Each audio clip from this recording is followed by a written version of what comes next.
Right, so personas at scale. So as Jonathan said, what I want to talk today about is how to develop personas at a really large company. So it's a little bit easier to develop personas when you're focused on one product, one set of users, even though, of course, with personas, there'll be different types of users within that set.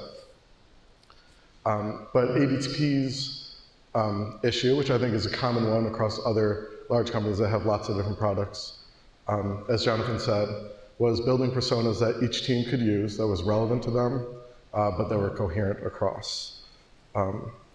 So, you know, personas are a well-known tool used in product design.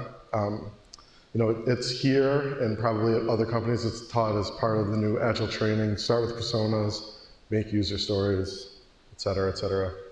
Every time I've engaged with a design agency, they've sort of started with, okay, who are your personas? If you don't have them, let's build some personas. Product talks about personas, designers talk about personas, marketing talks about personas. Personas is, you know, a well-known phenomenon. And so, like I said, at ADP we wanted to use them, and there was this issue with the large companies. So before I get started, can anybody guess how many people get paid by ADP in America? Here? Meaning like, using like ADP as a payroll system? How many people get a paycheck cut by ADP? 20 million. No ADP people. So I actually don't have the exact number. 1 in 6 employees, so 1 out of 6 of you is getting a paycheck now. And the way we think about it too is you might in your next job. So pretty much every employee in America is a potential user. On top of that, tons of people across the world, many different countries. So we have tons of users, the widest range you can imagine. We have, how many products do you think ADP builds is in development now? 20. Hundreds. And within each of those products, they all have tons of features. Just in this building here, I don't know how many products we feel like we're working on, probably 30, 50, somewhere in there. Is it more or less? Well, with, you know, features within the one product we're working on. Tons of features, tons of things that people need to do, tons of tasks. So what we wanted to do was allow people to build their own personas on these different product teams. So the team here, the team in California, teams all across the world, but based, you know, on the same sort of understanding. So before we get into that, why personas? What's the point of personas? Why are people using personas in product development? So the first thing is to stop thinking about ourselves in design. So designing for yourself is not good. Designing for somebody else, empathy is good in design, right? So first thing personas do is get you talking about somebody else. You're not thinking about yourself when you're doing the design. For me, personas summarize research.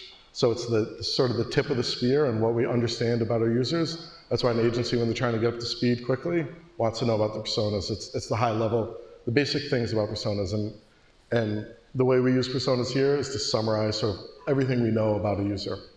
It helps us focus on user goals, not what the system can do, not what you or your boss wants the product to do, not what you think they should do, but what their primary use case goals. So personas are to help you focus on the user's primary goals. Personas are really good to help improve communication. So a lot of times I see people, product and designers or a couple designers talking about things and they think they're in agreement. Oh, the user, you know, wants to do this, or the user this, the user that. When you talk about a persona, it makes things more concrete. When you talk about worker Wanda over here, you know exactly what she wants, what she needs, and you guys are talking about the same thing. It helps to facilitate that conversation and eliminates ambiguity in that conversation. But ultimately, what personas should do is help the development team make decisions. So when you can't decide what to do, if you're trying to make a decision, it helps you decide what to do and move forward in a user-centered way, understanding, basing a decision on the research, on what people want to do, on their goals. But a lot of times you hear also from people that personas are not useful. I hear that from all kinds of people. I hear from my boss. I hear from researchers on the team. I hear from products that have had bad experiences. So my question is, why do people think they're not useful? And my hypothesis is that they weren't built correctly. So they're using personas that are poorly created. There actually, a week or two ago, there's been a pretty hot discussion. Indy Young, I don't know if you're familiar with her, had a Medium post about personas and how to develop personas. And basically, the crux of her argument was, do not use demographics in personas. And I completely agree with what she was saying. Just saying no demographics is simplifying it, but what she was getting at was try to focus on user goals, not who the user is. And I'll talk a little bit more about that. So, what she kind of was talking about was, which is a common approach. Let's just have 3 really high-level examples of people. Let's talk about them. And what she talked about was, and I agree again with what she was saying, focus on guiding principles. And that's great. But the more different contexts that this person might have to be in, the more you leave what they're doing up to interpretation. So that guiding principle is hard to interpret it in all those different contexts. And when you're trying to do 3 people to apply to hundreds of products, you have to keep it really high level. The details have to be super high level. And that's great for somebody like me who naturally is empathetic, and probably a lot of people in this room who are naturally empathetic and understand that we're designing for the user. But a lot of the consumers of personas, the product manager who says that personas are not useful, is not quite as empathetic. So when in the face of ambiguity and it not being specific enough for them, they fall back on what they're doing already. I call this the hand-wavy problem. So you're being a little hand-wavy about, oh, here's what they want to do, and I'm not going to talk about what they're doing within this context. And so I think that's one problem, is not being detailed and specific enough. The other side of the continuum, you can have extremely detailed personas. So now you've got, and it's great when you're trying to be clear, in this product, people want to do this, right? And here they want to do that. But then if you have a whole bunch of products, it's almost impossible to have every detail about what they would do with all those products in one group. And even if you could, so that would take a lot of information, you have to write a ton of stuff. Even if you could have all that, the people who are using it, so if this person over here is working on product A and that one on product B, they have to wade through all the details that aren't relevant to their product to find the 1 or 2 that's relevant to them. And inevitably, there's not enough details, they need more. So they end up sort of just creating their own because they need more information about what they're doing. I call this the Wild West problem. So now you've got lots of teams embedded in different products creating their own personas. And so they are creating lots of different personas, and they have different understandings of the user, different point of views. Some might be focused on the guiding principles, some might be focused on demographics. And so it's just inconsistency across the company, or across the products, and that shows up when one user tries to use 3 different products from the same company. Might as well have been built by different companies. So I want to talk a little bit about personas at ADP, how we tried to, a method we're experimenting with to eliminate the hand-wavy problem of being so general that it can apply to every situation, but the Wild West problem, which is that in order to get it detailed enough to apply to every situation, it's either an encyclopedia or everybody's building their own that are not connected. They're totally disconnected. So first, I'm going to walk through a couple slides about the theory, and then I'll show sort of practically in action. And so if we're operating under the assumption that if we can solve the hand-wavy problem, solve the Wild West problem, or at least protect against them, we can solve the usefulness problem, if those are the roots of the usefulness problem. So imagine this is your user base, and you're sort of visualizing them based on the key behaviors that you care about. You can't possibly understand all of these users and design for all of them. Sort of the point of personas, you're supposed to represent users. So you look at them, you study them, you understand them, you create behavioral groupings, kind of like a market segmentation, something like that, but behavioral based. So now you say there are these large groups of people, and you describe them, but the description has to be general enough to cover all the people under one of those big dots. So it kind of becomes hand-wavy. But then, in our method, we go within those groups, and we start to talk to individual people within those groups, bring their real stories and their real context together, and then we get the details. What that does is it keeps everybody sort of focused on, they have the same basis for the creation of their detailed personas, but they get to look at the details in their own context. So one team working on product A and product B will be asking the same group of people different questions and pulling things together. Again, that's a theory. So let me show you how that works. Before that, the key outcomes are really important things for persona to make them work. Build them based on research. Some of the research is common that gives you the behavioral framework. Some of it is very contextual. It's done by the product team, and it's about that product. Focuses you on behaviors and motivations over tasks and demographics, because you started with that behavioral grouping, so the foundation is behavioral. It enables the team to create personas targeted for their own needs, so each team can, when they're doing the contextual research, think about their own product and the tasks that are going on with their product. And then make sure that all the end products fit together, because everybody building, even if they're in India and California and New York, they're all building with the same sort of understanding of underlying behaviors and motivations of the users. And so really to visualize sort of the structure of this, there are kind of 3 levels to our persona framework. We have actor types.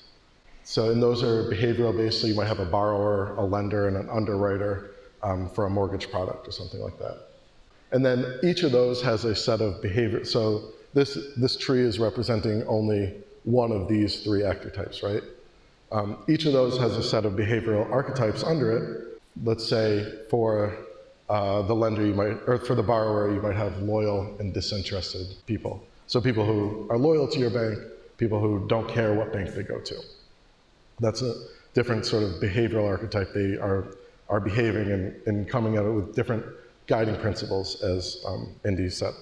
And then you have, under each behavioral archetype, you may have tons of examples of that archetype based on what product they're using. You might, and each of them this is a persona, this is the end goal, this is an actual persona. This is what we think of personas, this is what we use in the product development cycle to have our conversations, make our decisions, represent our research. So, this framework sort of first came to us when we were trying to build personas for what we call the employee and manager experience at ADP. So, it's all those employees, the 1 in 6 Americans today that are using ADP. And so we did some research, and we were looking at what employees want, what are they doing, what do they think about what we call HCM, human capital management. What do they think about HR? How do they interact with HR? And then we talked to HR. What do they think about employees? What are they doing? What do they think about HCM? And we realized that there's some overlap there. Like HR people always would tell us about their employee experience using the product. So there's some overlap, and it's like when you're designing this product, is it for an employee, is it for a practitioner? Sometimes it was a little bit muddy. And we talked to managers, and managers are employees too. They do all the same things that employees do. Sometimes they behave as practitioners. So depending on what company you go to, what office you're in, a practitioner or a manager might do the same task, with onboarding a new employee, et cetera. So then we were thinking about it, and we were like, how do we break this up? What do we do? And that's where we sort of had this realization that when we're looking at the role, we're not thinking about the behaviors. So how can we think about behaviors? So then we started thinking about what we call the actor types. And this is interacting with human capital management on behalf of oneself, which we now call formerly known as the employee, and interact with HCM on behalf of the company, which might be a manager, might be a practitioner. On occasion, an office admin might do an HR type task in terms of, there's all kinds of things, all kinds of examples I could give. And that was sort of what made us realize that this role thing wasn't right, and from there, everything else sort of cascaded.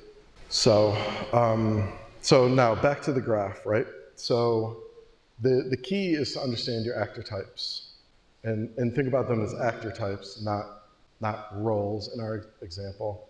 There might be other examples in different domains. And that, then you're thinking about the behaviors, because you're not thinking about the role, you're not thinking about who they are, you're not thinking about their demographics, but you're thinking about the behavior. And that's sort of the key difference between what I think of as roles and actor types. So another simple example might be, Square or whatever this digital payments company is. I just pulled off the internet, but it was a good example, right? Like, they are potentially thinking about it as a business account and a consumer account, right? So the consumer is usually doing this, and the business is usually doing that. But if you think about it as actor types, if you think about their behaviors, I should say, what happens when the business person needs to buy some more materials to make her jewelry, right?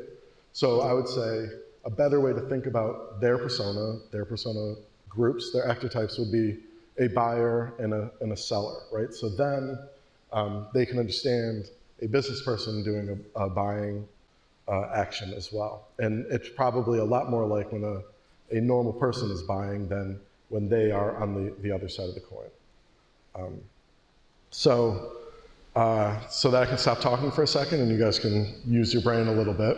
I want you to sort of think about and maybe talk with one of your neighbors about a product and how they are potentially traditionally thought about with roles, things like business and consumer account, and how you might reframe that to think about actor types, which are defined by behaviors. Just give you a couple of minutes to sort of speak with each other, ask questions if you need any sort of more explanation of that.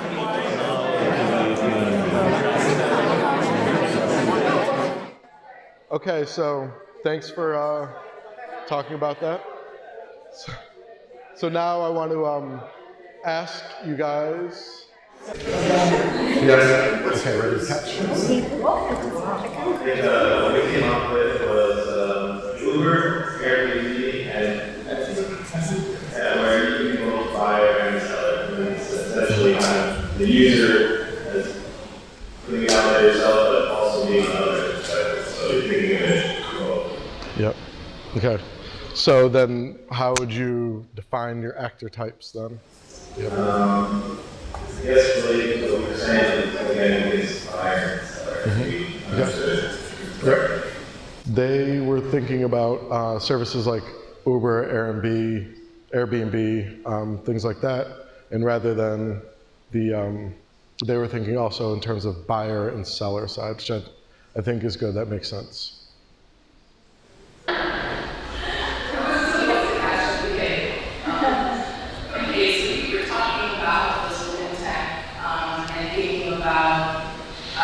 Just like brokerage firms that say you're trading for your livelihood, where you think of them as, for example, you trade as a brokerage firm and you have like traders on the side and there might be like suspects. And we went a little granular, but let's say, for example, you have someone that's trading every day and you call them the rest of the alley. So then you have someone that maybe looks at it in water and trades and maybe call them like passive alley.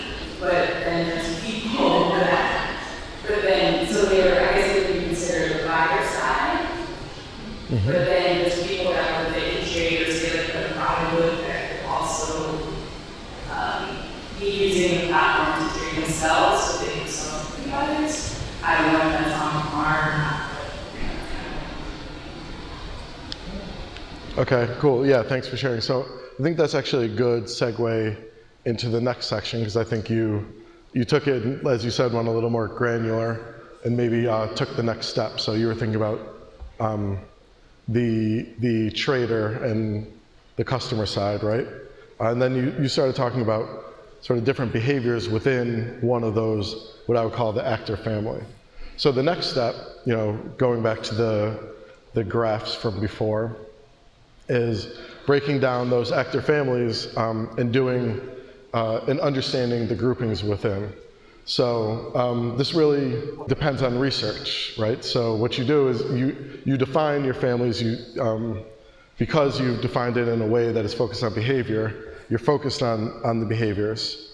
And then you have to do some research to understand how people fall on that graph so you can do your groupings. So I'm going to give you an example from a while back for me. So we were thinking about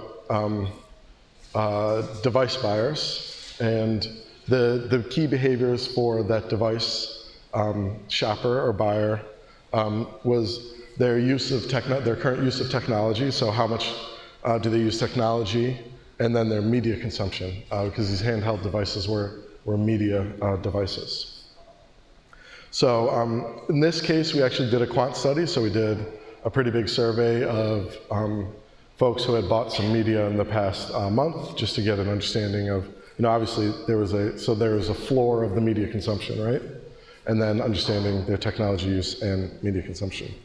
And the groupings we kind of came up with, became these behavioral archetypes. So we had media traditionalists, media resistors, typical media consumers. So they used some technology at the time, some media, but not a ton of each. We had their digital media junkies. It was a small group all the way in the top right there. And heavy media consumers. And then these folks who didn't really use technology, consumed a lot of media, and we called them book lovers. Again, taking those actor families, doing research to understanding the groupings. Something more recently we did, I talked a little bit about looking at the employees and managers here. That was more of a qualitative study. So we just talked to a whole bunch of people to understand their point of view on HR. We actually didn't realize that we were going to sort of split it up that way, but we nonetheless came up with some behavioral groupings. So you can do quantitative research, qualitative research, a mixture of both to come up with these groupings. But the key is at this stage really is predicated on research to understand within your actor type what are the different kinds of behaviors. So you mentioned a couple, I forgot what they were already, but those might be some hypothesized sort of behavioral groupings. So now I want to take another, let's say 3 minutes, because I don't want to go too long, and talk about how you might, thinking about the actor families, how you might take one of those families and do a research study to understand sort of the underlying behavioral groupings within that group. So just taking the next step within the framework, but just planning that study.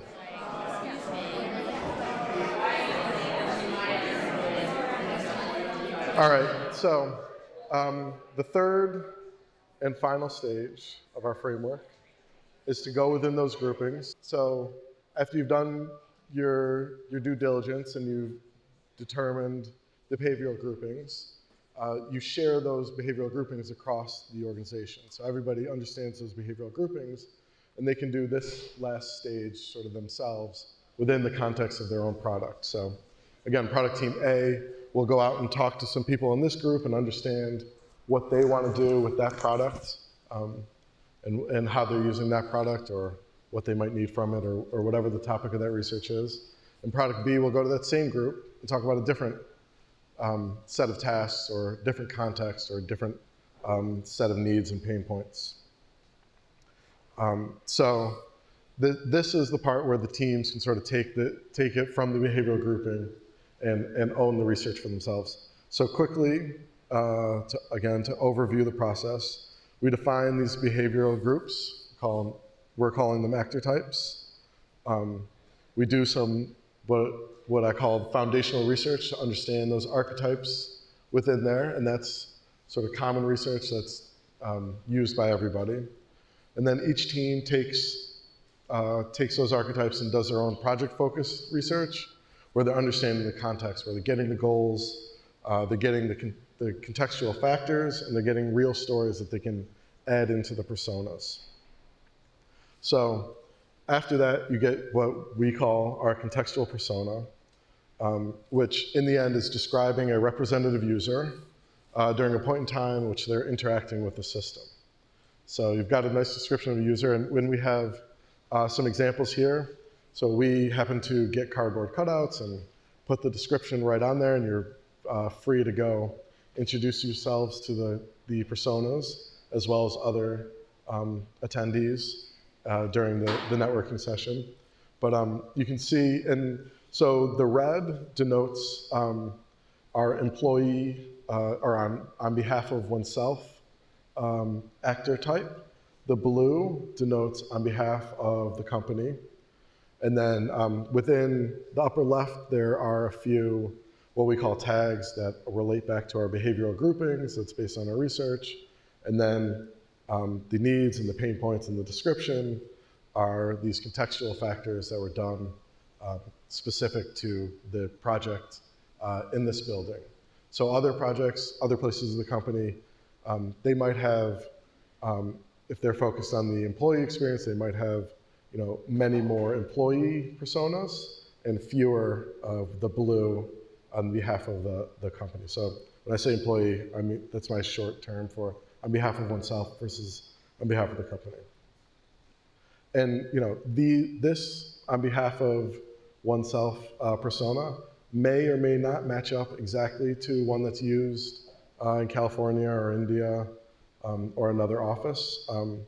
But at the behavioral level, at the behavioral archetype level, they match up very well. And you can identify which person is like Worker Wanda that they're using on the other company. And that brings the coherency so that when we bring all the products together developed by dispersed teams, one end user is using those products. There's some sort of, in the background, the experience is a bit more coherent. And that's it. Thank you. And now we'll use the box for some questions.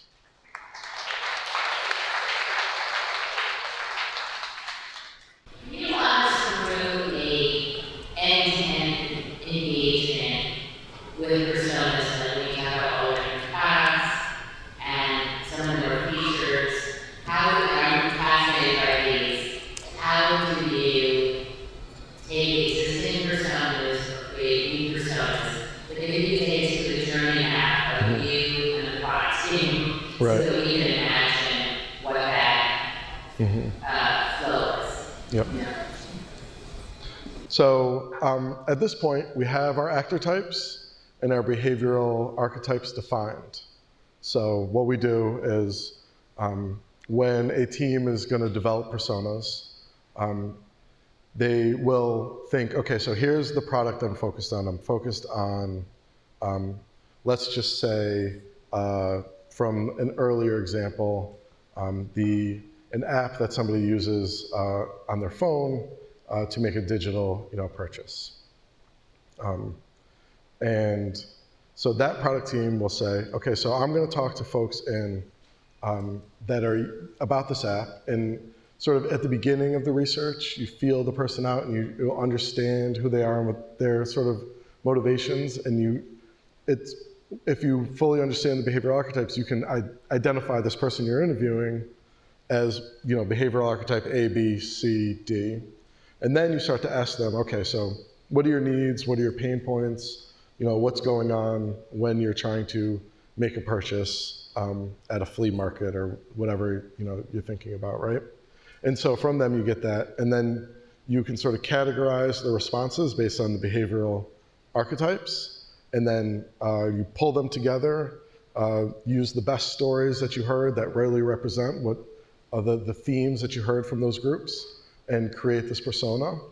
And then from there, and that's usually, it's more exploratory research, typically at the beginning, to develop the persona, but the way we use our personas is now we're building the app, we're building prototypes, we're testing that, we're hearing new things, we're talking to people who are using it live, and they're telling us what they need in there, and we're constantly evolving that persona. So we've solved a need, we take that out of the persona because it's no longer something that we need to focus on every day. And we find a new need, we put that in. So for us, the persona actually evolves as well. I don't know, did that answer your question? Yes. Hi. I'm George. I feel like in the consumer space, a lot of the read about personas that are often used to basically say, these are the sorts of people who we are designing for, and implicitly or explicitly, we're not designing for those sorts of people. And when you design your product, it's often by deciding who you're targeting. And you're talking about building a system that kind of has to work for everybody. And when you drew that graph, and your personas all over the place. How does that work? How do you make that work when you have 5 different people, 5 different personas with quite different needs, and you somehow have to accommodate all of them? Can you repeat the question? I'm not sure I got the question. The question is, how does it work? So it seems like what you're doing with them is quite different from what a lot of I've read, where you're kind of deciding we're going to focus on users with these behaviors and goals, and not so much on these other users with these behaviors and goals. So when the engineer says, but what about this? You can say, oh, we're not designing for that. But you have a point, you have to, your payroll system has to be used by everybody. Yeah, so so we do develop a set of personas per product, and the way we think about it is there might be a feature or a screen or a function within that product that persona A is the primary user, so we design for that person first and everybody else second. Persona B might be the primary user for another feature or function. But usually the way you make decisions is, yes, saying, in this situation, this persona is our primary user. And we do have other personas that represent people who might use it, and we might not care about that persona, but we have that person there to understand that, and you can explicitly then say, oh, as you said, we need this feature, but we're not designing for it. Well, if we were building for whoever, I can't tell who that is, but if we were building for this person, we would totally do that, but you know what, we're not, we're building for this person over here, so that's not a priority for us. Thanks. Does that answer your question? Yes. Hi, my name is, you guys are, all right, hi, my name is Brandon, and I was just wondering, on one of the last pages, you talked about quantitative research, and some of the examples you cited were through surveys with potential clients, and I was just wondering, is there any research outside of surveys that you guys usually utilize, and how do you obtain that type of data, and then apply it to some of the personas? Yeah, so the message I was trying to get across is, use the research method that's appropriate in the situation. So in that situation, it made sense to do a survey. What we did here with the employees was, it was very open-ended sort of exploratory interviews where we actually didn't know where we were going. We didn't actually realize we were going to create behavioral archetypes at the time. It was actually after talking to them that we realized the way we were thinking about roles was not correct, and we should think about actor types. And that was when we had that sort of flip in our, the way we were thinking about it. And then from there, we were able to develop the archetypes. But it was qualitative, and again, it's talking to people, identifying the themes, and then going back and thinking, this person said this thing, which was very much like what this person said. What sort of makes them the same, and we thought about demographics, we thought about the role, we thought about all those things, and it turned out to be these more behavioral mindsets or guiding principles. But in an ideal world with something as large as that, you would probably do a cycle of quant qual. In an ideal world, you be continuously refining and doing that, but a mixture is always better than a single method.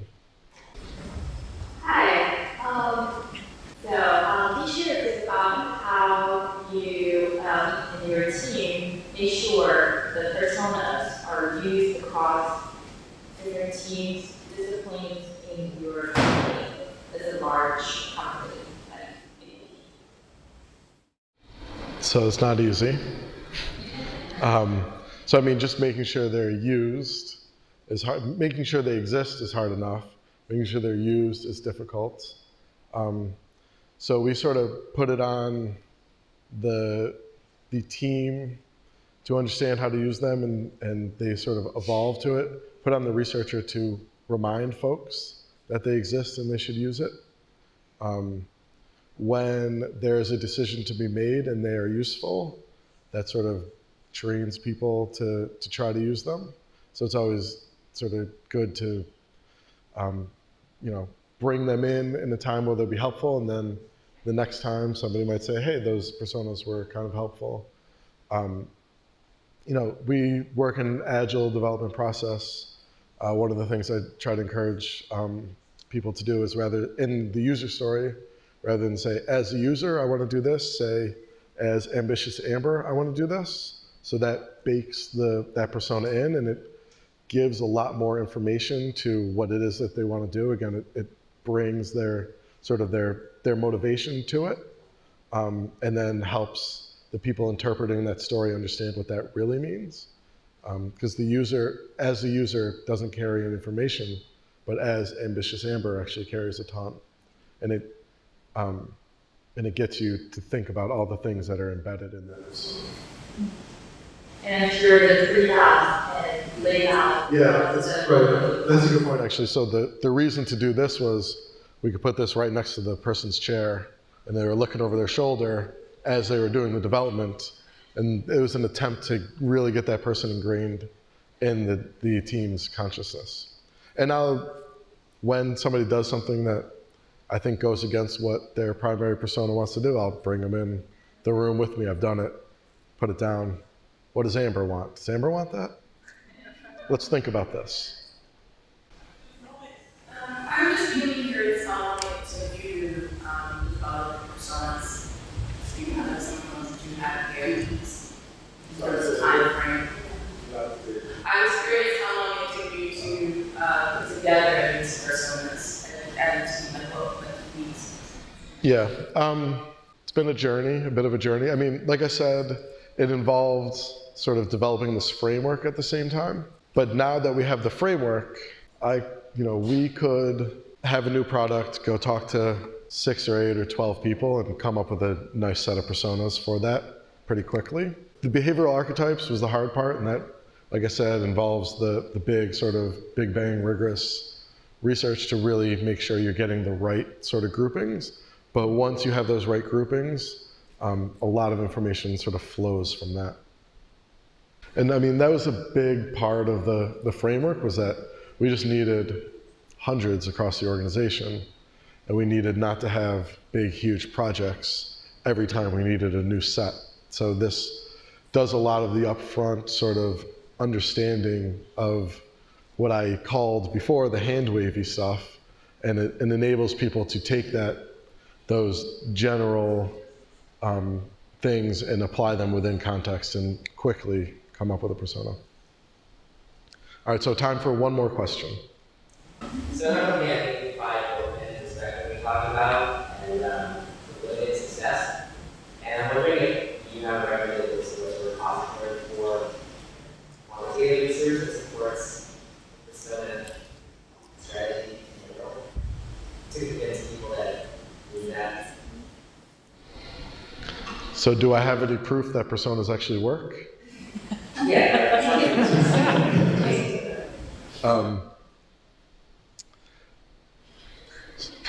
So I haven't done a study. I could come up with a way to measure that. How many user stories use a persona rather than the word user? How many times has it been used in a conversation? Do folks start off their demo with the personas? That's another one actually that I try to encourage people to start off their demo with. This feature we built this sprint, was built for this persona. so that everybody sort of understands that. No, I don't have any, but it's an interesting idea. I wonder if it's something to think about for the future. Could be our next talk.